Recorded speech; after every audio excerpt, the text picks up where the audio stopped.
ഹാർദവമായി ക്ഷണിക്കുന്നു.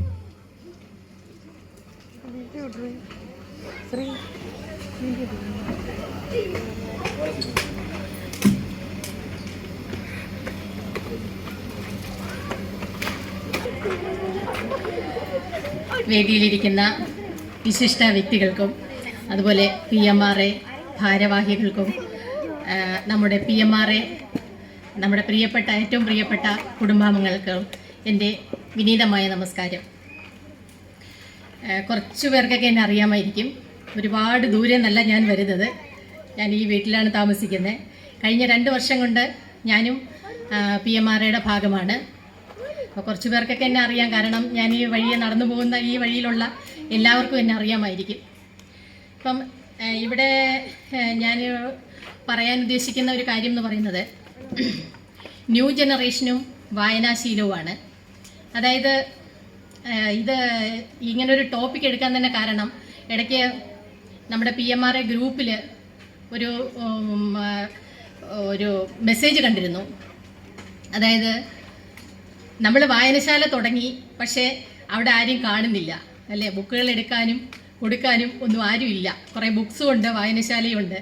അപ്പം സാറിങ്ങനെ പറഞ്ഞ സമയത്ത് ഞാൻ വിചാരിച്ചു, ആ മെസ്സേജ് കണ്ട സമയത്ത് ഞാൻ വിചാരിച്ചു എന്തായാലും നമുക്ക് ഇങ്ങനെ ഒരു ടോപ്പിക് എടുത്താൽ കൊള്ളാം എന്ന് വിചാരിച്ചിട്ട് അന്ന് തന്നെയാണ് ഞാൻ സാറിനെ വിളിച്ചിങ്ങനെ പറഞ്ഞു, നമുക്കിങ്ങനെ ഒരു ടോപ്പിക്ക് ചെയ്താൽ എന്താണെന്ന് ഇങ്ങനെ ചോദിച്ചു. അപ്പം തന്നെ സാറും സമ്മതിച്ചു, ഓക്കെ പറഞ്ഞു. അപ്പം ഞാൻ വിചാരിച്ചത് നമ്മുടെ ന്യൂ ജനറേഷന് വായനാശീലം എങ്ങനെ നന്നായി നോക്കിയെടുക്കാം എന്നുള്ളതിനെക്കുറിച്ചാണ് ഞാനിവിടെ പറയാമെന്ന് വിചാരിക്കുന്നത്. ന്യൂ ജനറേഷൻ എന്ന് പറയുന്നത് എല്ലാ കാലത്തും ഉണ്ടല്ലേ. ഞങ്ങളുടെ കാലത്തും ന്യൂ ജനറേഷൻ ഉണ്ട്, ഇപ്പോഴും ഉണ്ട് ന്യൂ ജനറേഷൻ. ഓരോ കാലഘട്ടത്തിലും ന്യൂ ജനറേഷൻ ഉണ്ട്. അപ്പം പുതിയ കുട്ടികൾ എന്തുകൊണ്ട് ഇങ്ങനെ എന്നുള്ളത് പല ആൾക്കാരും പറഞ്ഞു കേട്ടിട്ടുണ്ട്. ഇത് എന്തുകൊണ്ടാണ് ഇങ്ങനെ എന്നുള്ളതിനെക്കുറിച്ച് നമ്മൾ ചിന്തിക്കേണ്ട ഒരു കാര്യം തന്നെയാണ്. അതായത് ഇപ്പോഴത്തെ പുതിയ ജനറേഷനെ നമ്മൾ പറയുന്നത് സൂമർ ജനറേഷൻ എന്നാണ് പറയുന്നത്. അതായത് ജനറേഷൻ C, അല്ലേ? നമ്മുടെ കാലഘട്ടത്തിലൊക്കെ നമ്മൾ കേട്ടിട്ടുള്ള ജനറേഷൻ ഗ്യാപ്പ് എന്ന് കേട്ടിട്ടുണ്ട്, അല്ലേ? പക്ഷേ ജനറേഷൻ ഗ്യാപ്പ് എന്ന് കേട്ടിട്ടുണ്ടെങ്കിലും പിന്നീട് കുറച്ചു കാലം കഴിഞ്ഞ് ഇതിനെക്കുറിച്ചൊക്കെ റെഫർ ചെയ്ത് വന്ന സമയത്താണ് നമ്മൾ ജനിച്ചത് ജനറേഷൻ Xലും, അത് കഴിഞ്ഞ് അതായത് 65 to 80 വരുന്നത് ജനറേഷൻ X എന്നും, 81 to 96 വരുന്നത് ജനറേഷൻ Yയും, അത് കഴിഞ്ഞ് 97 to 2010 വരെ ഉള്ള ആൾക്കാരാണ് സൂമർ ജനറേഷൻ എന്ന് പറയുന്നത്. അപ്പം ഇങ്ങനെയൊക്കെയുള്ളൊരു തിരിച്ച് വേർതിരിവുണ്ട് എന്നുള്ളത് മനസ്സിലാക്കിയത് ഇതിനെക്കുറിച്ച് കൂടുതൽ നോക്കിയ സമയത്താണ് അങ്ങനെ മനസ്സിലാക്കാൻ പറ്റിയത്. അപ്പോഴാണ് ഞാൻ അറിയുന്നത് നമ്മളൊക്കെ ജനറേഷൻ Xലാണ് നമ്മൾ ജനിച്ചത് എന്നുള്ളത്. അപ്പോൾ ഇവരുടെയൊക്കെ മെയിനായ ഒരു പ്രശ്നം എന്ന് പറയുന്നത് ഒരുപാട് അഡിക്ഷനിലോട്ട് ഇവർ കയറുന്നു എന്നുള്ളതാണ്, അല്ലേ? അതായത് ഇപ്പോഴത്തെ സൂമർ ജനറേഷൻ, അതായത് 2010 വരെയുള്ള കുട്ടികൾ, 97 മുതൽ 2010 വരെയുള്ള കുട്ടികൾ എന്ന് പറയുമ്പം ഒരുപാട് അഡിക്ഷനിലോട്ട് കയറുന്നുണ്ട്. ഇപ്പോൾ ഈ അഡിക്ഷനിലോട്ട് കയറുക എന്ന് പറയുമ്പോൾ പറ്റുന്ന ഒരു പ്രശ്നം എന്ന് പറയുന്നതാണ് അത് ഒരുപാട് ഡിപ്രഷൻ ഉണ്ടാകുന്നുണ്ട്. കാരണം ഈ ഗെയിമുകളും, അല്ലേ, അത് ഗെയിമിനൊക്കെ കൂടുതൽ പ്രാധാന്യം കൊടുക്കുകയും അതിലോട്ട് കൂടുതൽ ആൾക്കാർ കൂടുതൽ സമയം സ്പെൻഡ് ചെയ്യുന്ന സമയത്ത് എങ്ങനെയാണ് ബാക്കിയുള്ള കാര്യങ്ങൾ നടക്കുക എന്നുള്ളതിനെ കുറിച്ച് ആരും ചിന്തിക്കുന്നില്ല, അല്ലേ? രാവിലെ മുതലേ അവർ ഒന്നുകിൽ കൊച്ചു TV, അല്ലെങ്കിൽ കാർട്ടൂൺ TV, പിന്നെ അതും അല്ലെങ്കിൽ മൊബൈൽ, ഇത്രയും ഇല്ലാതെ പുതിയ ജനറേഷൻ പിള്ളേരെ നമുക്ക് പിടിച്ചിരുത്താൻ സാധിക്കില്ല എന്നുള്ളതാണ്. അത് ഏറ്റവും പുതിയ ജനറേഷനെ ഇപ്പോൾ പറയുന്ന ആൽഫ ജനറേഷൻ എന്നാണ്. അതിന് മുമ്പുള്ള സൂമർ ജനറേഷനിലും ഇത് തന്നെ പ്രശ്നങ്ങളുണ്ട്. അതായത് ഇപ്പം നോക്കിക്കഴിഞ്ഞാൽ ഒരുപാട് കുട്ടികൾ ഈ ഡിപ്രഷനിലോട്ട് പോകുന്നുണ്ട്. ഡിപ്രഷനിൽ പോകുന്ന കാരണം എന്ന് പറഞ്ഞാൽ ഈ അഡിക്ഷൻ കൂടുന്നത് തന്നെയാണ് ഡിപ്രഷൻ്റെ ഒരു കാര്യം എന്ന് പറയുന്നത്. ഇടയ്ക്ക് ഞാനും കുറച്ച് നാളിങ്ങനെ ഇതൊന്നും ചെയ്യാതെ വെറുതെ ഇരുന്ന സമയത്ത് സമയം പോകുന്നില്ല. അപ്പോൾ ഇങ്ങനെ കുറച്ച് പേരോട് ഇങ്ങനെ സംസാരിച്ചപ്പോഴാണ് എന്നോട് പറഞ്ഞു PUBG ഉണ്ട്, ലോഡ് ചെയ്തോളാൻ. അപ്പം PUBG ലോഡ് ചെയ്യുക എന്ന് പറയുമ്പോൾ അത് ഏകദേശം PUBGയുടെ പ്രശ്നങ്ങളും കാര്യങ്ങളും ഒക്കെ നമ്മളിങ്ങനെ മനസ്സിലാക്കി വരുന്ന ഒരു സമയം കൂടിയായിരുന്നത്. അപ്പം ഞാൻ ആലോചിച്ചു, അങ്ങനെയുള്ള ഒരു പ്രശ്നത്തിൻ്റെ ഇടയിൽ ഞാൻ എന്തിനാണ് PUBG ലോഡ് ചെയ്യുന്നത് എന്നുള്ള അതായത് നമ്മളെ എത്രത്തോളം നെഗറ്റീവ് ചിന്തകൾ കയറ്റി നമ്മളെ താഴോട്ട് വലിക്കുന്നോ അത്രയും നമ്മൾ കൂടുതൽ പുഷ് ചെയ്ത് മുകളിലോട്ട് വരണം എന്നുള്ളതാണ്. അപ്പോഴാണ് നമ്മൾ പോസിറ്റീവ് ചിന്താഗതികൾ നമുക്ക് വരേണ്ടത്. അപ്പോൾ ആ സമയത്താണ് ഞാൻ വിചാരിച്ചു എങ്കിൽ പിന്നെ വെറുതെ ഇരിക്കണ്ട, കുറച്ച് കാര്യങ്ങൾ ചെയ്യാം. കാരണം ഞാൻ ഈ പറഞ്ഞ പോലെ ഒരു IT ട്രെയിനറായിരുന്നു. അപ്പം പിന്നെ ക്ലാസ്സുകളും ഇതൊക്കെ എടുത്തിരുന്നു. പ്രോഗ്രാമിങ്ങിൻ്റെ ക്ലാസ്സുകളൊക്കെയാണ് ഞാൻ ചെയ്തിരുന്നത്. ആ സമയത്ത് തന്നെ കുറേ പിന്നെ വീഡിയോ എഡിറ്റിങ്ങും അങ്ങനെയുള്ള കാര്യങ്ങളൊക്കെ ചെയ്തിരുന്നു. അപ്പോൾ എനിക്ക് എന്തുകൊണ്ട് ഒരു യൂട്യൂബോ അങ്ങനെയുള്ള കാര്യങ്ങളോ ചെയ്തുകൂടാ എന്നുള്ളതിനെക്കുറിച്ച് ഞാൻ ചിന്തിച്ചു. അങ്ങനെയാണ് ഞാൻ ആദ്യമായിട്ട് യൂട്യൂബ് സ്റ്റാർട്ട് ചെയ്യുന്നതും. അത് 2 എണ്ണമായിട്ട് ചെയ്തു. ഒരെണ്ണം ക്ലാസ്സും അല്ലാതെ വേറെ ഒരു യൂട്യൂബുമായിട്ട് ചെയ്തു. അപ്പോൾ എനിക്കിതിന് വേണ്ടിയിട്ട് വേറെ ഒരാളെ എഡിറ്റ് ചെയ്യാനോ അങ്ങനെയുള്ള കാര്യങ്ങൾക്കൊന്നും ആരുടെ എനിക്ക് ആവശ്യമില്ല. അപ്പോൾ ഈ പബ്ജി നമ്മുടെ തലയിലോട്ട് കയറ്റാൻ നോക്കിയ സമയത്താണ് വേണ്ട, അത് വേണ്ട, അങ്ങനെ വേണ്ട, നമുക്ക് ക്രിയേറ്റീവായിട്ട് കുറച്ച് കാര്യങ്ങൾ ചെയ്യാമെന്നുള്ള രീതിയിലാണ് ഞാൻ ഈ യൂട്യൂബ് സ്റ്റാർട്ട് ചെയ്യാനുള്ള ഒരു കാരണം തന്നെ. അപ്പം എപ്പോഴും നമ്മൾ മനസ്സിലാക്കേണ്ട കാര്യം എന്ന് പറഞ്ഞാൽ, നമ്മൾ ഈ കൊറോണയൊക്കെ വരുന്ന സമയത്താണ് ഒരുപാട് നെഗറ്റീവിനെ കുറിച്ച് സംസാരിച്ചു തുടങ്ങി അല്ലേ. നെഗറ്റീവിനെ നമ്മൾ ഇഷ്ടപ്പെടാൻ തുടങ്ങി. കാരണം ടെസ്റ്റ് ചെയ്ത റിസൾട്ട് നെഗറ്റീവായി കഴിഞ്ഞാൽ നമ്മൾ ഓക്കെയാണ് അല്ലേ. അപ്പോൾ അതുവരെ നമുക്ക് നെഗറ്റീവ്, അയ്യോ നെഗറ്റീവ് വേണ്ട, നെഗറ്റീവ് പറയരുത് എന്നുള്ള ആ ഒരു മെൻറ്റാലിറ്റി ആയിരുന്നു ആൾക്കാർക്ക് എല്ലാവർക്കും. പക്ഷേ ഈ കൊറോണ വന്ന സമയത്ത് നമ്മൾ നെഗറ്റീവിനെ ഇഷ്ടപ്പെടാൻ തുടങ്ങി. അപ്പോൾ ഈ നെഗറ്റീവ് ഇഷ്ടപ്പെട്ട സമയത്ത് ഇഷ്ടപ്പെടുന്നത് കൊണ്ടുള്ള ഗുണം എന്താണെന്നറിയാമോ? നമുക്ക് എപ്പോഴും നമ്മൾ ശരി മനസ്സിലാക്കണമെങ്കിൽ തെറ്റ് വേണം അല്ലേ. തെറ്റുണ്ടെങ്കിലേ ശരിയുള്ളൂ. അപ്പോൾ തെറ്റുകൾ നമ്മൾ മനസ്സിലാക്കുകയും എന്നിട്ട് ശരികൾ ചെയ്യുകയും ചെയ്യുക. തെറ്റുകൾ കണ്ടിട്ട് അത് ആവർത്തിക്കാതെ അത് തെറ്റാണെന്ന് മനസ്സിലാക്കുകയും അത് ചെയ്യാതിരിക്കുകയും എന്നിട്ട് ശരികൾ മനസ്സിലാക്കി ചെയ്യുകയും ചെയ്യുക എന്നുള്ളതാണ് നമ്മൾ എപ്പോഴും മനസ്സിലാക്കേണ്ട ഒരു കാര്യം എന്ന് പറയുന്നത്. പിന്നെ ഇപ്പോഴത്തെ ഈ പറഞ്ഞ സൂമർ ജനറേഷൻ്റെ വേറൊരു പ്രശ്നം എന്ന് പറയുന്നത്, അവർക്കെല്ലാം വിരൽത്തുമ്പിലെത്തിക്കഴിഞ്ഞു അല്ലേ. എല്ലാ സാധനവും വിരൽത്തുമ്പിലെത്തി. നമ്മുടെ ജനറേഷൻ എന്ന് പറഞ്ഞാൽ ഒരുപാട് കഷ്ടപ്പാടുകളൊക്കെ അറിഞ്ഞ് ബുദ്ധിമുട്ടുകളൊക്കെ അറിഞ്ഞ് ജീവിച്ച ഒരു തലമുറയാണ് നമ്മുടെ ഈ പറഞ്ഞ പഴയ ജനറേഷൻ. അതായത് ഒരു 50+ ഉള്ള ആൾക്കാർക്കൊക്കെ അറിയാം. നമുക്ക് പോകുന്ന സ്ഥലത്ത് എപ്പോഴും നമുക്ക് ബസ് കിട്ടണമെന്നില്ല. നമ്മൾ എത്രയോ ദൂരങ്ങളോളം നടന്നു പോയിട്ടുണ്ട്. ഞങ്ങളൊക്കെ ട്യൂഷനൊക്കെ പോകുന്ന സമയത്ത് ഒരുപാട് ദൂരം ഞങ്ങൾ 1.5-2 കിലോമീറ്ററൊക്കെ നടന്നിട്ടുണ്ട്. പക്ഷേ ഇന്നത്തെ കാലത്തെ കുട്ടികൾ അങ്ങനെ നടക്കാൻ തയ്യാറല്ല അല്ലേ. അപ്പോൾ അവർക്ക് പ്രയാസങ്ങൾ എന്താണെന്നുള്ളത്, കഷ്ടപ്പാടുകൾ എന്താണെന്നുള്ളത് അവരറിയുന്നില്ല. അപ്പോൾ അങ്ങനെ അറിയാതെ വളർന്നത് കൊണ്ട് തന്നെ അവർക്കൊന്നും സഹിക്കാനുള്ള ഒരു താല്പര്യം അവർക്കില്ല എന്നുള്ളതാണ് ഇപ്പോഴത്തെ ആ ജനറേഷനുള്ളത്, സൂമർ ജനറേഷനിൽ വരുന്നത്. അതായത് ഒരു AC-യോ ഫാനോ ഒന്നും ഇല്ലാതെ അവർക്ക് ചിന്തിക്കാനേ സാധിക്കില്ല. ഫോണും ഇൻ്റർനെറ്റും ഇല്ലാതെ ആലോചിക്കാൻ പറ്റില്ല. അങ്ങനെ ഒരു കാലഘട്ടത്തിലൂടെയാണ് അവർ കടന്നു പോകുന്നത് അല്ലേ. അപ്പോൾ അതെല്ലാം നമ്മൾ ശരിയായിട്ടെന്ന് പറഞ്ഞാൽ ഇതിനൊക്കെ ഒരു നിയന്ത്രണം വയ്ക്കുക എന്നുള്ളതാണ്. നമുക്കിതെല്ലാം വേണം അല്ലേ. എല്ലാ ടെക്നോളജിയും നമ്മൾ ഉപയോഗിക്കണം. പക്ഷേ അതിനെല്ലാത്തിനും നമ്മൾ ചെയ്യേണ്ട ഒരു കാര്യം എന്ന് പറയുന്നത് എന്താണ്? ഒരു നിയന്ത്രണം വയ്ക്കുക എന്നുള്ളതാണ്. അപ്പോൾ ഈ കുഞ്ഞു മക്കൾ തന്നെ രാവിലെ എണീറ്റ് കഴിഞ്ഞാൽ കരയുകയോ ബഹളം ഉണ്ടാക്കുകയോ ചെയ്യുമ്പോൾ വീട്ടിൽ അംഗങ്ങൾ കുറവാണെങ്കിൽ അവരെ നോക്കാൻ ആളില്ലാതെ വരുന്ന സമയത്ത് എന്താ ചെയ്യുന്നതെന്ന് വെച്ചാൽ TV-യുടെയും അല്ലെങ്കിൽ പിന്നെ മൊബൈലിൻ്റെയും ഒക്കെ സഹായം തേടേണ്ടി വരും. അവരെ പിടിച്ചിരുത്തിയിട്ട് ഈ വീട്ടുകാർ തന്നെ അത് വെച്ചു കൊടുക്കുകയാണ്. അപ്പോൾ ഒരു കുഞ്ഞും ഇങ്ങനെ ഒരു TV ഉണ്ടെന്നോ അല്ലെങ്കിൽ മൊബൈൽ ഉണ്ടെന്നോ അറിഞ്ഞുകൊണ്ടല്ല ജനിച്ചു വരുന്നത്.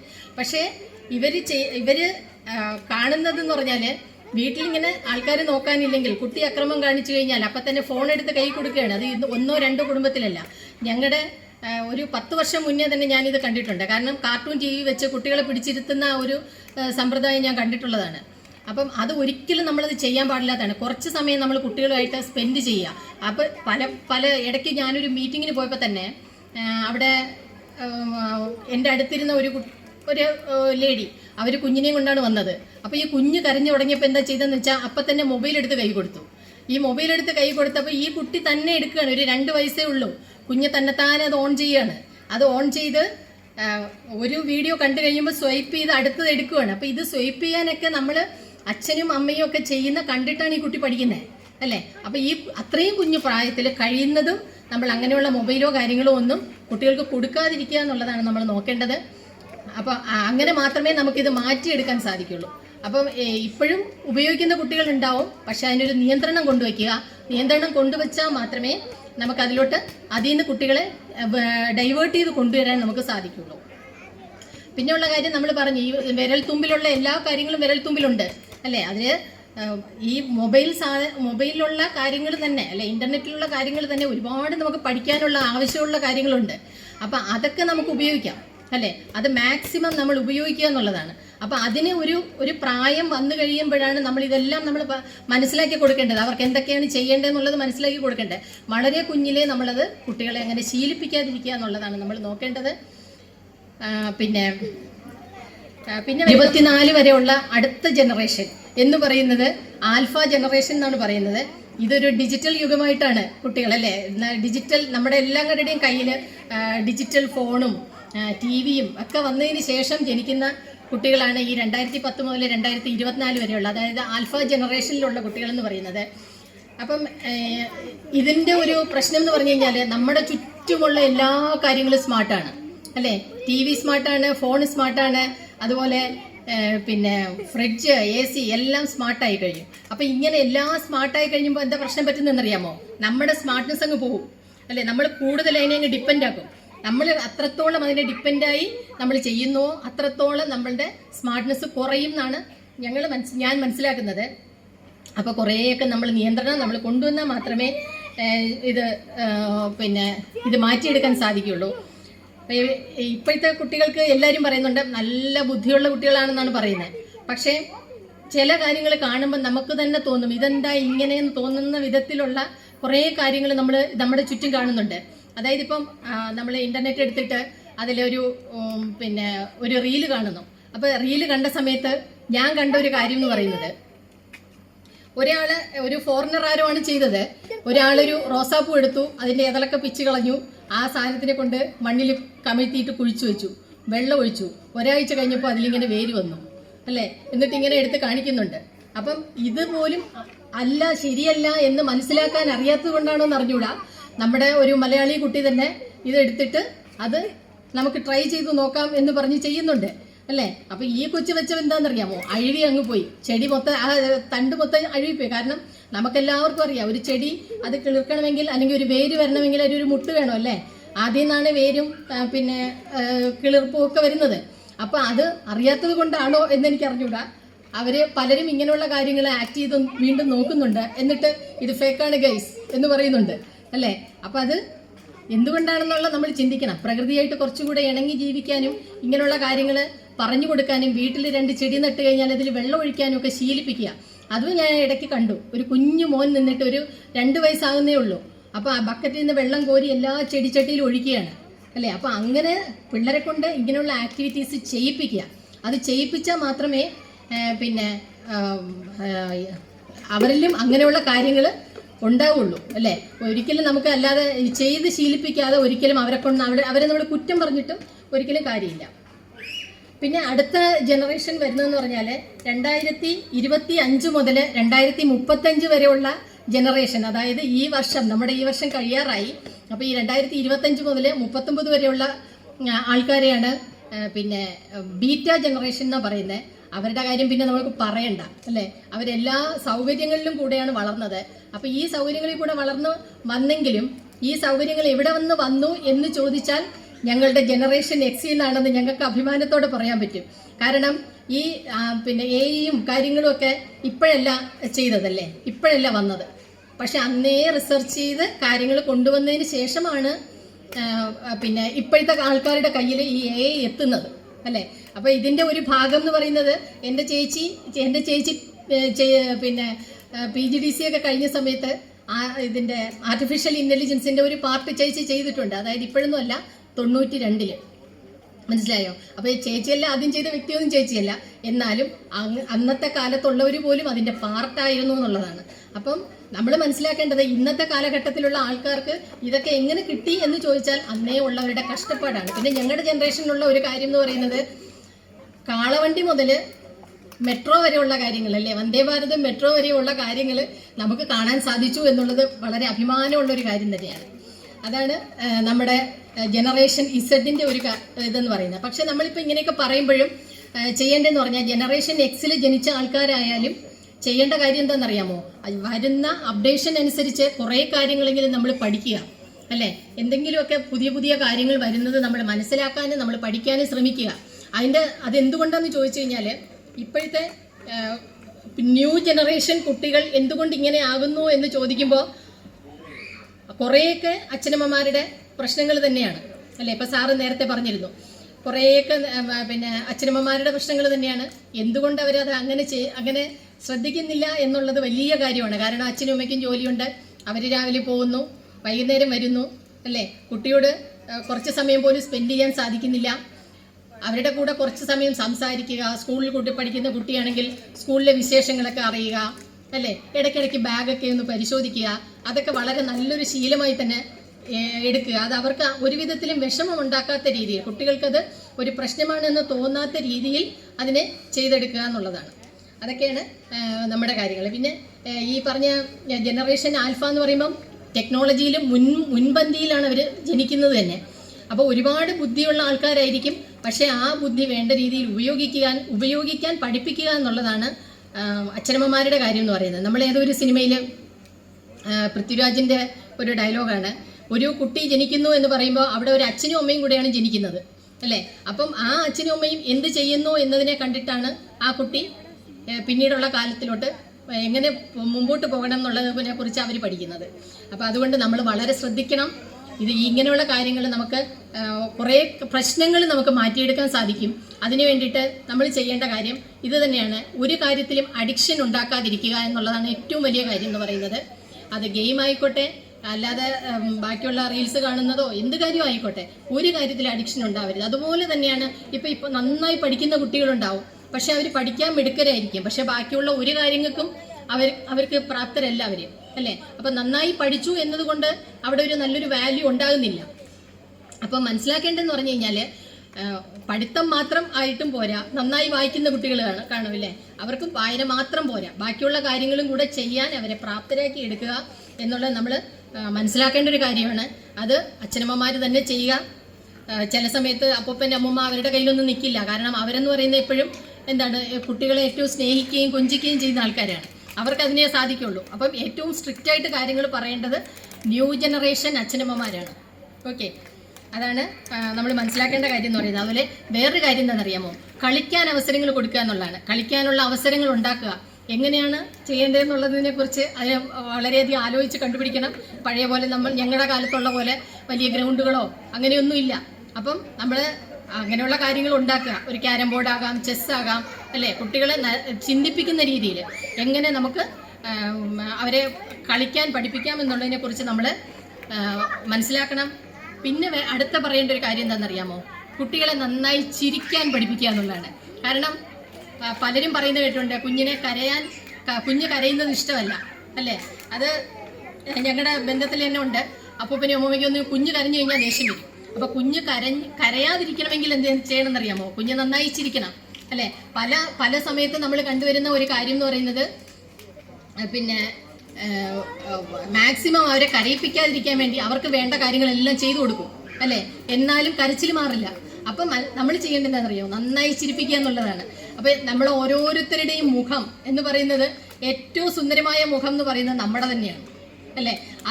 അതിലും കൂടുതൽ സുന്ദരമാകുന്ന എപ്പോഴാണെന്നറിയാമോ, നന്നായി ചിരിക്കുമ്പോഴാണ്, അല്ലേ. നന്നായി ചിരിക്കുമ്പോഴാണ് നമ്മുടെ മുഖം ഏറ്റവും സുന്ദരമാകുന്നത്. അപ്പോൾ അതുകൊണ്ട് കുഞ്ഞുങ്ങളെ നന്നായി ചിരിക്കാൻ പഠിപ്പിക്കുക എന്നുള്ള ഒരു കാര്യമുണ്ട്.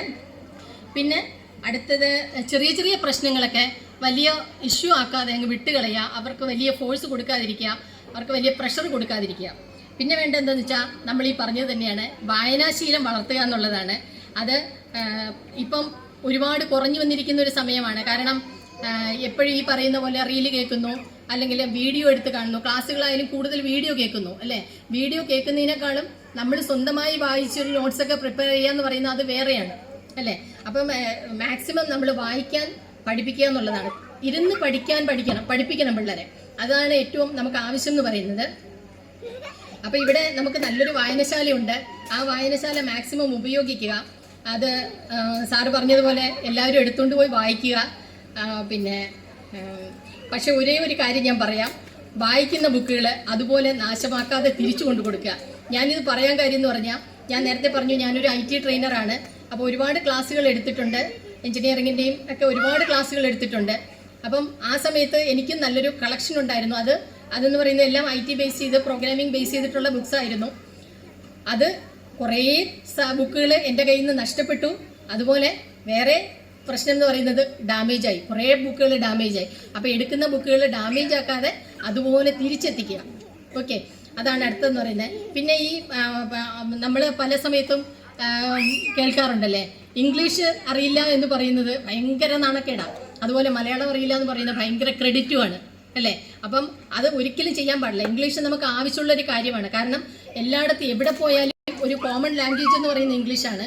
അപ്പം ഇംഗ്ലീഷ് നന്നായിട്ട് നമ്മൾ സംസാരിക്കണം, വായിക്കണം, പഠിക്കണം എല്ലാമാണ്.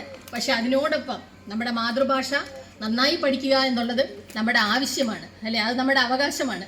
അപ്പോൾ അത് മനസ്സിലാക്കിയിട്ട് നന്നായിട്ട് എല്ലാവരും വായിക്കാൻ ഇഷ്ടമില്ലാത്ത ആൾക്കാരെ കുറച്ച് സമയമെങ്കിലും, ആഴ്ചയിൽ ഒരു ദിവസമോ അല്ലെങ്കിൽ മാസത്തിൽ 1-2 ദിവസമോ എങ്കിലും ഈ മലയാളം പഠിപ്പിക്കാനും ഇതിനു വേണ്ടിയിട്ട് ഉപയോഗിക്കുക. നന്നായി മലയാളം വായിക്കാനും എഴുതാനും പഠിപ്പിക്കുക. നമ്മുടെ ഈ പറഞ്ഞ പോലെ വിദേശത്തായാലും ഏത് സ്ഥലത്ത് പോയാലും അത് നമ്മുടെ അഭിമാനം തന്നെയാണ് മലയാളം അറിയുക എന്നുള്ളത്. കാരണം മെയിനായ കാരണം എന്താണെന്നറിയാമോ? ഇപ്പം നമ്മുടെ കുറേ നാൾ നമ്മളിത് ഉപയോഗിക്കാമായിരുന്നു എന്ന് വെച്ചോളൂ, വായിച്ചില്ല, എഴുതിയില്ല. പക്ഷേ മലയാളത്തിനൊരു കുഴപ്പമുണ്ട്, എന്താണെന്നറിയാമോ? കുറേ അക്ഷരങ്ങളുണ്ട്. ക ഖ ഗ ഖ ങ, അല്ലേ? ഒരു സെൻറ്റൻസ് എഴുതുമ്പോൾ നമ്മൾ ചോദിക്കും മേഘത്തിൻ്റെ ഖായാണോ ഖനത്തിൻ്റെ ഖായാണോ എന്ന്, അല്ലേ? അപ്പോൾ പലരും ഇതിനിടയിൽ ചോദിച്ചിട്ടുള്ള ആൾക്കാരായിരിക്കും. ഒരു പ്രാവശ്യം കുറച്ച് സമയം ഒന്ന് എഴുതി നോക്കുക. അപ്പോഴാണ് നമ്മൾ ആ അക്ഷരം വിട്ടുപോയിട്ടുണ്ട് എന്ന് നമുക്ക് മനസ്സിലാകുന്നത്. നമ്മുടെ മൈൻഡിൽ നിന്ന് വിട്ടുപോയി, അല്ലേ? അപ്പം അത് നന്നായിട്ട് നമുക്ക് പഠിക്കണമെങ്കിൽ, നന്നായിട്ട് മനസ്സിലാക്കണമെങ്കിൽ കൂടുതൽ വായിക്കുക, കുറേ എഴുതുക. ഇതിനൊരു എക്സാമ്പിൾ ഞാൻ പറയുകയാണെങ്കിൽ, എൻ്റെ ഹസ്ബൻഡിൻ്റെ ഒരു അങ്കിള് നല്ല പൊസിഷനിൽ ഇരുന്നതാണ് ഗവൺമെൻറ്റിൽ. ആൾ റിട്ടയറായി കഴിഞ്ഞിട്ട് ഞങ്ങളുടെ വീട്ടിൽ വന്നപ്പോൾ കുറേ ബുക്സും കൊണ്ടാണ് വന്നത്, നോട്ട് ബുക്സ്. അപ്പം ഞാൻ നോക്കിയപ്പോൾ 2 ലൈനും ഉണ്ട്, 4 ലൈനും ഉണ്ട്. അപ്പം ഞാൻ ചോദിച്ചു ഇത് എന്തിനാന്ന് ചോദിച്ചപ്പോൾ പറയണേ, ഇത്രയും നാൾ ഞാൻ അവിടെ ഓഫീസിലിരുന്ന് എഴുതി, ഇനിയിപ്പോൾ എഴുതുന്നില്ല. അപ്പോൾ അതുകൊണ്ട് വീട്ടിലിരുന്നിട്ട് ഒരു 2 പേജ് മലയാളവും 2 പേജ് ഇംഗ്ലീഷും 4 ലൈനിലും എഴുതുവാണ്. അതല്ലാന്നുണ്ടെങ്കിൽ കുറേ നാൾ കഴിയുമ്പോഴത്തേക്കും എന്താ പറ്റുന്നതെന്ന് വെച്ചാൽ നമ്മുടെ കൈയക്ഷരം മോശമാവും, എഴുതാൻ സ്പീഡ് കിട്ടില്ല, കൈക്ക് വിറയൽ വരും, അല്ലേ? അപ്പോൾ ഇത് എന്നോട് പറഞ്ഞിട്ട് തന്നെ ഒരു 10 വർഷത്തോളമായി. ഓക്കെ, 10 വർഷത്തോളമായി. പക്ഷേ ഇപ്പോഴും അത് എൻ്റെ മൈൻഡിൽ നിൽക്കുന്നത് എന്തുകൊണ്ടാണെന്ന് ചോദിച്ചു കഴിഞ്ഞാൽ അതെനിക്ക് നന്നായിട്ട് ഇഷ്ടപ്പെട്ടു, അത് ക്യാച്ച് ചെയ്തൊരു കാര്യമായതുകൊണ്ടാണ്. ഓക്കെ, അപ്പോൾ ഇത്രയൊക്കെയാണ് നമ്മുടെ കാര്യങ്ങളെന്ന് പറയുന്നത്. മാക്സിമം നമ്മൾ വായിക്കുക, ബുക്സൊക്കെ ഉപയോഗിക്കുക, നഷ്ടപ്പെടുത്താതെ തിരിച്ചു കൊടുക്കുക. ഓക്കെ, വഴിതെറ്റാനുള്ള സാധ്യതകൾ ഈ കാലഘട്ടത്തിൽ വളരെ കൂടുതലാണ്. അതെല്ലാം മനസ്സിലാക്കി അച്ഛനോടും അമ്മയോടും പറയേണ്ട കാര്യങ്ങളെല്ലാം നമുക്ക് ചെയ്യാം, അല്ലേ? അതാണ് നമ്മൾ പഠിക്കേണ്ട ഒരു കാര്യം എന്ന് പറയുന്നത്. ഓക്കെ, അപ്പം ഞാൻ ഒരുപാട് ദീർഘിപ്പിക്കുന്നില്ല, കാരണം ഇവിടെ ഒരുപാട് പരിപാടികളും ബാക്കിയുള്ളതും എല്ലാം ഉണ്ട്. അപ്പം നമുക്കിവിടെ ഞാൻ എൻ്റെ വാക്കുകൾ ചുരുക്കുകയാണ്. ഓക്കെ, അതിനോടൊപ്പം തന്നെ ഞാനിവിടെ വായനശാലയ്ക്ക് വേണ്ടിയിട്ട് 2 മലയാളം ഡിക്ഷണറി, അതായത് ശബ്ദധാരാവളി എന്ന് പറയും, അപ്പോൾ അത് 2 ഞാൻ കൊടുക്കുകയാണ്. അപ്പോൾ എല്ലാവരും ഉപയോഗിക്കുക, കാരണം ഇതെൻ്റെ വീട്ടിൽ ഇരുന്നിട്ട് വലിയ പ്രയോജനമില്ല. അത് ആവശ്യമുള്ള കൈകളിൽ എത്തുമ്പോഴാണ് അത് പ്രയോജനമുള്ളത്. അപ്പം അത് ഞാനിവിടെ നമ്മുടെ വായനശാലയ്ക്ക് വേണ്ടി സമർപ്പിക്കുകയാണ്.